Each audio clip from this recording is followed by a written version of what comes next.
Today, we spotlight Joan Davis, the queen of screwball comedy.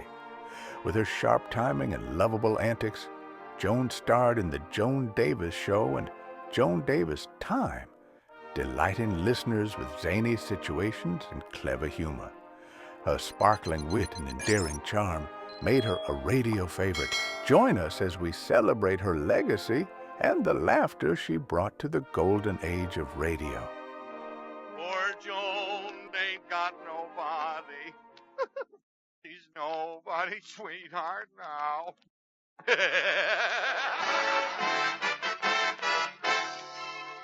Featuring the romantic singing of Andy Russell. Amor, amor, amor. With a great comedy cast including Verna Felton, Shirley Mitchell, the music of Paul Weston and his orchestra, yours sincerely, Harry Von Zell. And here's the star of our show, America's queen of comedy, Joan Davis. Oh, no, Joan, come here. Oh, dear, there she goes. Oh, no, Joan, put away that can of wax. That isn't the floor you're polishing. It's the violin player's bald head. Oh, dear. Joan, now stop that and come over here, will you? I want to talk to you. What do you want, Harry? No, shame on you. I wanted to ask you, Joan, if you had any plans for the coming Washington's birthday weekend. Oh, yes, I have plans. I'm going up to my little brother's school and tell his class the true story of George Washington and the cherry tree. Now, what do you mean, the true story? Well, Harry, when George Washington chopped down the cherry tree, he came home and told his father about it, but his father didn't scold him, punish him, or spank him. And you know why? Why? He was no dope. The kid had an axe in his hand.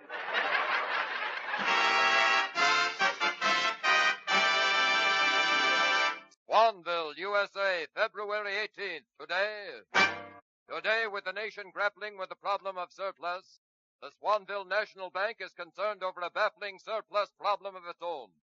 A startling surplus of $300 that is entirely unaccounted for, causing Bank President Joshua P. Weatherby to confer with his chief auditor. I finally found a mistake, Mr. Weatherby. This lady made out her deposit slip for $300 less than she actually deposited. Let me see that slip. I should have known it was she. In my 20 years as president of this bank, never have I found a woman more ignorant, more scatterbrained, and more stupid. And nowhere in Swanville will you find a woman who fits that description more perfectly than in Johnny's Tea Room. Joan Davis speaking. Oh, hello, Mrs. Weston. Well, I can't talk to you now. I'm very worried. Yeah, $300 is missing from my cash register. No, I'm not going to go with the police. I'm going to find out who took it myself. You know, my uncle was a famous detective in Scotland Yard. He worked on the strange case of the missing Lord Calvert. What did he do? He caught the crook, cracked the crime, killed the case of Calvert, and crawled home crocked. Say, Joan.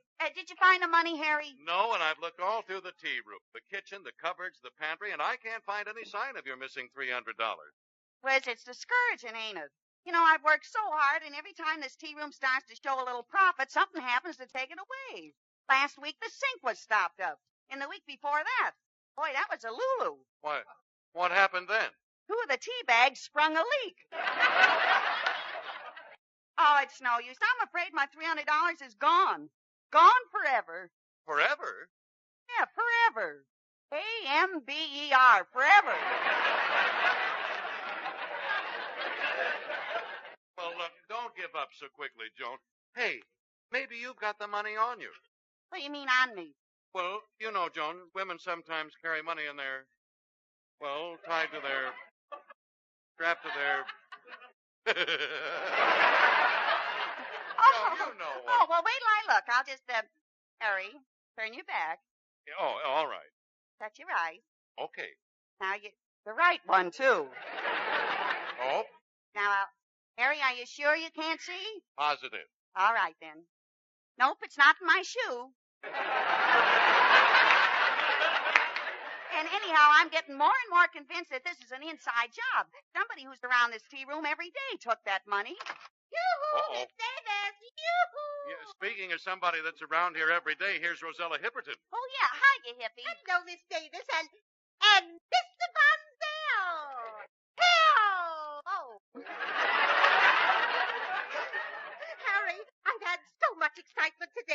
you think you've had excitement, Hippie? Let me tell you what happened to me. Really, Miss Davis, I'd hardly be interested in anything that happened in your dull life. Oh, Harry, I'm so thrilled.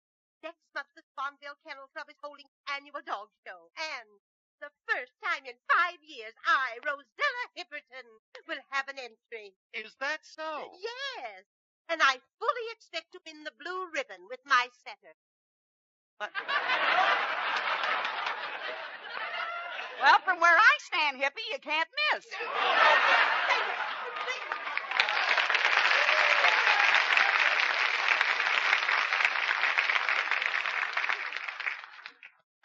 Why, I never heard such a thing. You ought to be ashamed of yourself.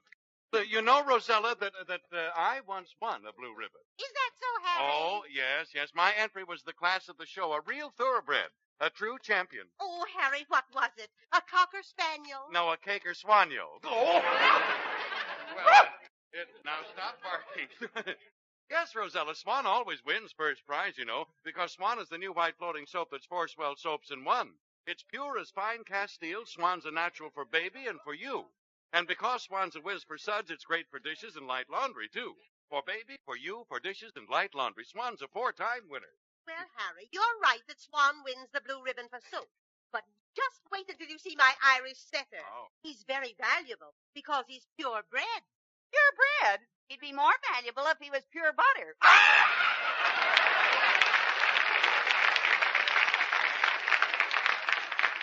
Well, I don't know. I got off a good one there. Yes. But you know something? He'd be twice as valuable if he was pure Swan, because you can take a bar of Swan, break it in two, and have 2 generous cakes of soap. Swan for the kitchen and Swan for the bath. And Swan for every soap and water job in the house, as a matter of fact. Boy, what a champion, huh? And what a pedigree. What a soap. Well, I must run along now. I've got to stop at the kennel and pay for my dog. I just bought him, you know. Rosella, was he very expensive? Certainly. He cost me $300. $300? Did you say $300? Yes, why? Oh, well, you see, Mrs. Hipperton, there are $300 missing from Joan's cash register, and she doesn't know where it went to. Well, from the looks of things, it went to the dogs. Miss Davis, are you ridiculous enough to imply that I had anything to do with your missing money? That makes me laugh, I must confess. Well, confess now and laugh later. Where's my $300, Miss Hippie? Davis, I refuse to listen to any more of your vile insinuations. I am withdrawing my patronage with the tea room forever. Here's my credit card. Now kindly return my monogram tea. Want your shaving mug, too, Hippie? Yes. No! Oh, good day!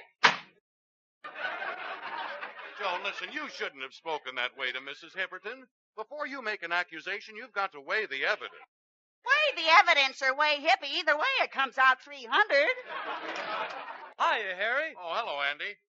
What's the matter, Miss Davis? You look upset. I am Andy. I am Andy? Something wrong there. You am Andy, ain't you?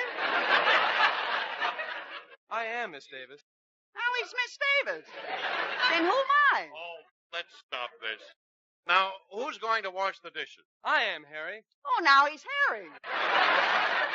Say, let's straighten this out. First, I'm Joan, and second, you're Andy. Well, what's third? No, who's on third? What's his pitching? Hey, Abbott! What's going on here, anyway? Anyway, Miss Davis, you do look upset. I am Andy. Oh, no, I'm not going through that. Gee, Miss Davis, I'm sorry that you're upset because I'm very happy today. I stopped in to see Senor Belcanto, the famous voice coach, and after giving me a vocal audition, he agreed to accept me as one of his pupils. Well, that's a great break, Andy, but Senor Belcanto is pretty expensive, isn't he? Oh, yes, he charges $30 a lesson. How many lessons are you taking? 10.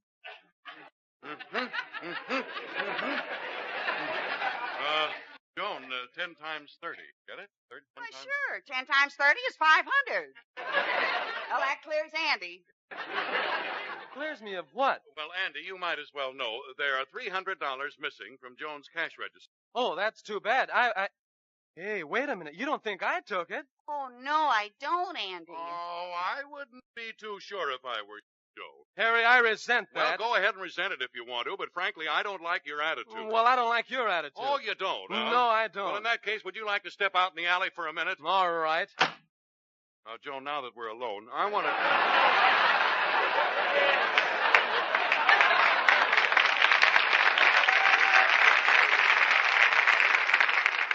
Harry, will you stop this and get Andy in out of that alley? I'm going out there. He's mad. You go get him. Oh, all right. Andy! Oh, Andy, come on in here. I'm not coming in till Harry apologizes. All right, come on in. I apologize. That's better. But I still don't think you're clear of suspicion. Oh, you don't, No, huh? I don't. Would you care to step out in the alley for a minute? Sure.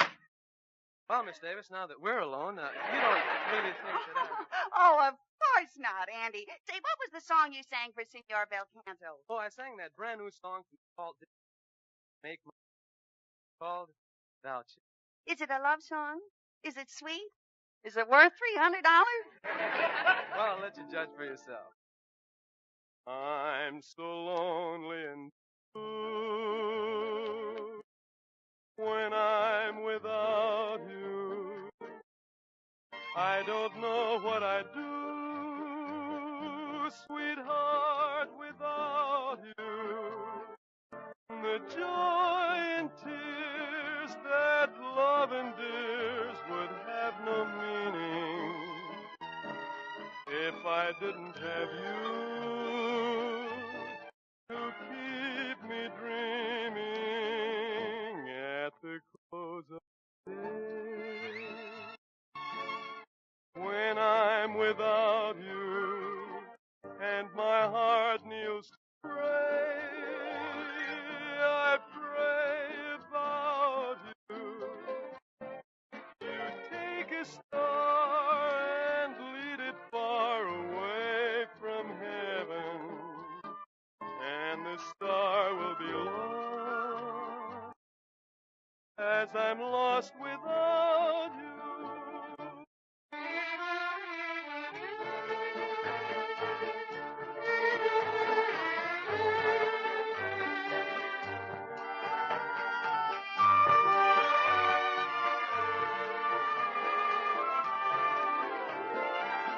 Con 3 palabras te diré todas mis cosas, cosas del corazón, que son preciosas.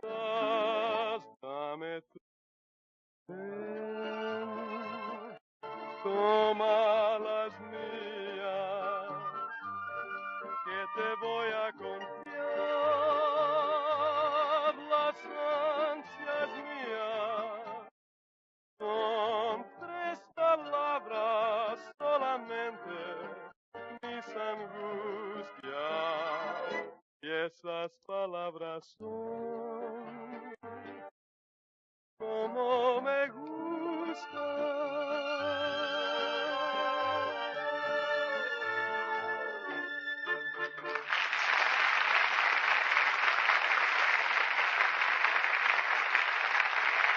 Oh, gee, Andy. That was worth a lot more to me than $300, and besides, I know you didn't take it. Oh, thanks, Miss Davis. I'm glad you trust me. You know I wouldn't do anything to harm you. After all, you're the one who gave me so many opportunities. Yeah, and you're the one who never took any. Well, listen here, Joan. If you're so sure Andy didn't take your $300, then who did take it? Andy. Well, it's Barbara Weatherby. Ha! Another suspect. Oh, no, Miss Davis, I don't think that... Oh, Andy, I've had such a trying day today. Started at breakfast this morning when Pater and I began to talk, and before we knew it, we were having words with each other. Well, that's natural. How else could you talk unless you had words? Oh, Miss Davis. Otherwise, it would come out, duh, duh, duh. Oh, Andy, Pater was so unreasonable. He accused me of spending money foolishly, and he finally cut off my allowance for this month entirely. Did? Yes. That isn't going to stop me. Pater doesn't know it, but I happen to have a nest egg of $300, and I'm going to spend it, too. A nest egg at $300? Well, how do you like that? This kid's going to hatch the egg I laid.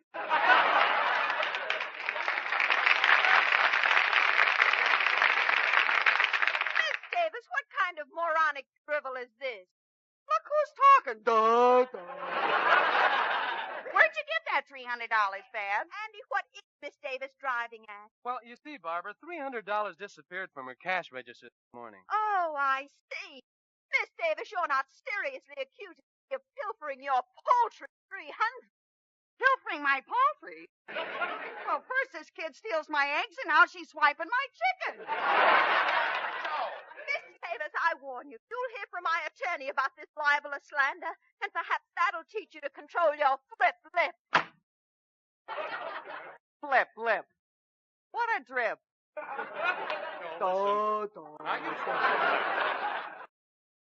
You're getting yourself into more trouble. You're accusing everyone who comes in here of stealing your $300. Well, that isn't so, Harry. I didn't accuse you. Well, it would be ridiculous to accuse me. After all, what would I do with your $300? Is there a Mr. Harry Bonzel here?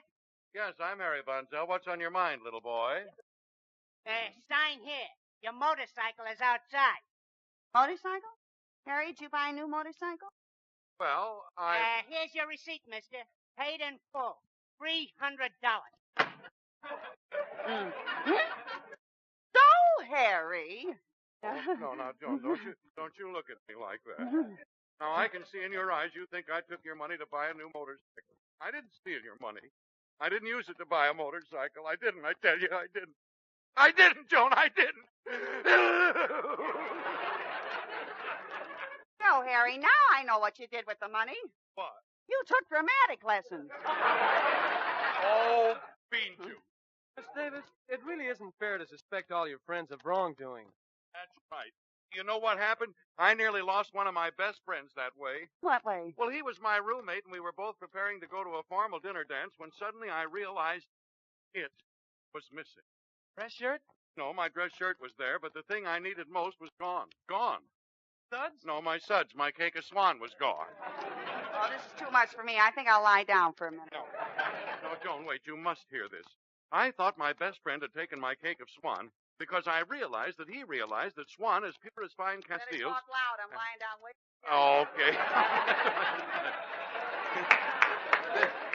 This friend of mine realized that swan was so pure and so mild the doctors recommended for a baby's tender skin, and he realized if swan's good for baby, it's got to be good for your hands and face, your tub or shower. Gee, I hated to suspect my friend, but the evidence seemed all too clear. Did he confess? Did he come clean? You know, of course he came clean. He used my swan. And he loved it. He loved it because it was so gentle. Loved it because it was so hard-working and gave him loads of suds, even in hard water.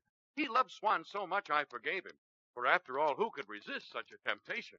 Ah, swan, what a stove. Ladies and gentlemen, the defense rests. Well, I can't rest until I find out who really took that money. How are you going to go about it, Miss Davis? Well, I'm sure that somebody who was in this tea room within the last half hour has got my $300. Now, I'm going to get them all together and give them a third degree. One of them took it. But who? Who? Who?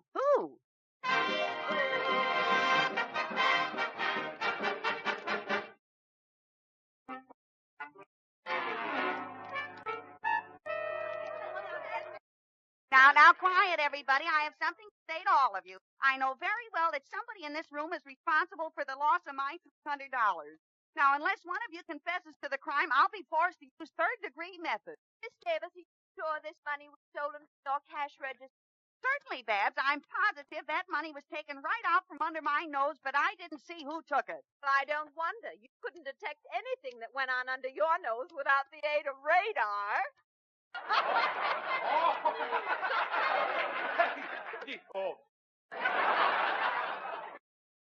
That does it. I'm going to work on this girl first. Andy, hand me the rubber hose. Rubber hose? Yep, I'm going to siphon every drop of peroxide out of this kid's hair. Oh, no. Yeah, I can use it, too. Look at the part here. I'm not going to stand for any more of this nonsense. I'm going home. Oh, no, you don't, Hippie. Nobody leaves this room until I get a confession. I know a way to make one of you crack. I saw a detective do it this way in a mystery picture. He made the criminal crack by using maddening, monotonous sounds. First, he started the clock ticking like this. Then he started chewing peanuts like this.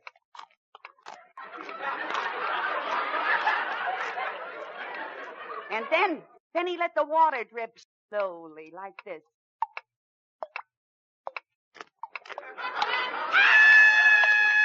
Joan, That racket is driving me crazy. See, wait a minute. I know what's wrong here. The guilty person is ashamed to confess in front of everyone, so I'm going to give the guilty party a chance to restore the money without anyone ever knowing who she or he really is. How are you going to do that, Miss Davis? Well, I'm going to turn out all the lights and count to 3. When I put the lights back on again, I expect to find $300 on this table. Ready? Lights out. 1, 2, 3. Hey! Here go the lights. Jeepers! Joan, look at the money on that table. 60, 70, 80, 90, $1.65. $1.65? Who put that there? I did. I just wanted to start the pot rolling. Now, folks, you get the idea, so I'll turn out the lights again. 1, 2, 3. So, Harry, how much have we got now? $1.75. Oh, come, folks. You'll have to do better than that. That hardly pays for the wear and tear on the light switch. I'll give you one more chance. 1, 2, 3. Now how much, Harry? 85 cents. 85 cents? Holy smokes, I've been robbed again. No, you haven't, Miss Davis. Here's the rest of it. It fell on the floor. 80, 90. Well, what's the reason for this big gathering in the tea room, Davis? Fiance? Well, Mr. Weatherby, $300 was missing from my cash register, and I'm trying to find out who took it. Miss Davis, nobody took any money from your tea room. When you made your deposit in my bank this morning, you deposited $300 more than your slip showed. Is my slip showing again? No, Miss Davis.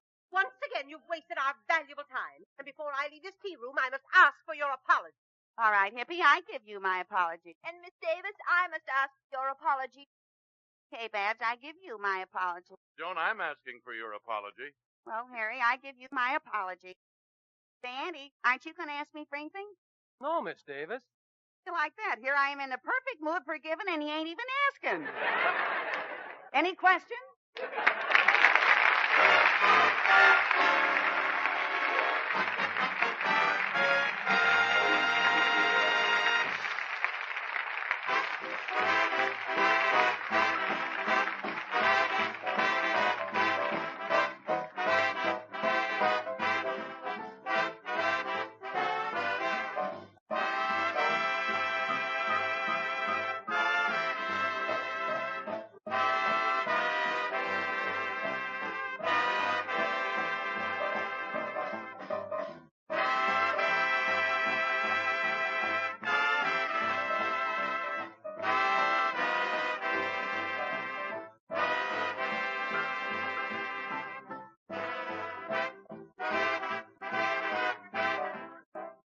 Friends, Joni will be back in just a moment.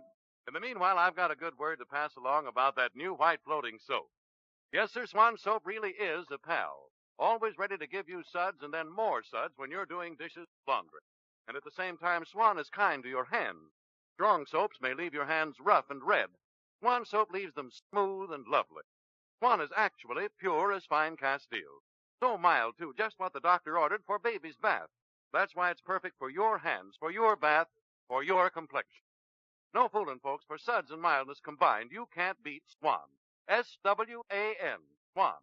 And now here's Joni again. Say, what's happening in Swanville next week, Joan? Well, Harry, next week my tea room is catering a special convention banquet for a meeting of very amazing and amusing people. Well, gosh, who are they? Well, I'm sorry, Harry. I'll have to keep that a secret until we all get together next Monday night. But before I leave tonight, here's something that shouldn't be kept a secret for even a minute. There's a very, very serious shortage of help in the hospitals throughout the country, both professional nursing help and regular help. Shortage which, if allowed to continue, can seriously affect the physical and mental health of our nation. That's why I issued this peacetime recruiting call to urge every man and woman, skilled or unskilled, to enlist immediately in well-paid, urgently needed hospital work. In this way, you can help keep America the healthiest as well as the happiest nation on earth. Good night.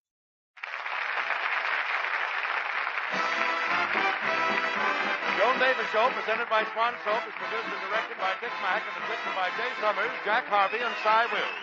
Remember, friends, stay tuned to this station, and in 5 minutes you'll hear the Lux Radio Theater. This is CBS, the Columbia Broadcasting System. Well, folks, that's all for tonight's broadcast here on Randy's Old Time Radio Shows. Now, Bringing these golden oldies back to life takes no small amount of time and effort from our good friend Randy, cleaning up the audio, converting the files, and making sure each show has the best audio possible. If you've enjoyed the program and you'd like to help keep these classics on the airwaves night after night, why not consider a small donation? Every penny goes straight to supporting Randy's work and helping this channel stay on the air. You'll find the links down in the description below. And for those of you kind souls who've already given, Randy tips his fedora to you. Your support truly keeps this old radio spirit alive. Thanks ever so much. And until next time, keep those dials tuned and keep the memories rolling.